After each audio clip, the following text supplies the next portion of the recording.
Hi, I'm here at the European Society of Cardiology Congress.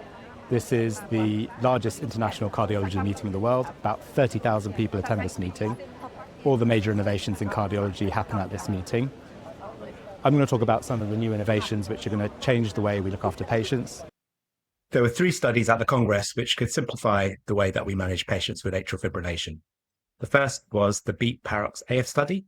So this compared pulse field ablation, which is a newer way of doing AF ablation, with radiofrequency ablation, which is the more traditional way.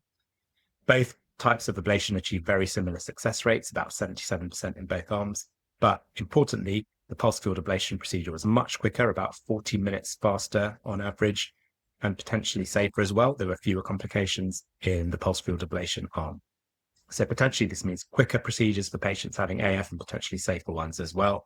And this backs up other studies in this field as well.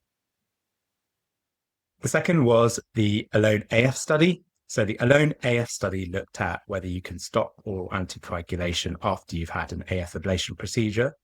This was done in patients who had an AF ablation and had been free of AF for at least 12 months and then followed them up for another 12 years.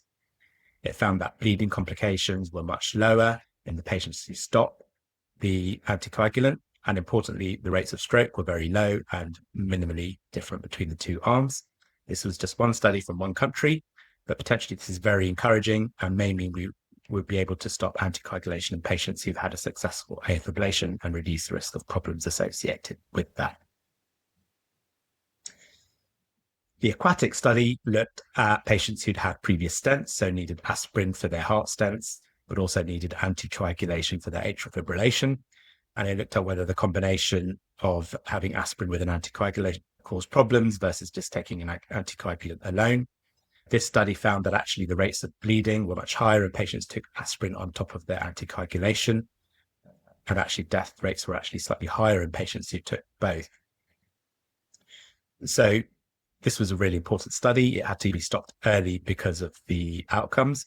Potentially it means if you do have AF and you've also needed stents in the past, then it's probably better just to be on one agent rather than 2. Obviously, that will be determined by the kind of stents you've had and when you've had your procedures, and obviously your doctor will need to guide you on that. But that pretty much reflects practice, which I've been doing at the moment anyway. If you would like to learn more about atrial fibrillation, take a look at my website.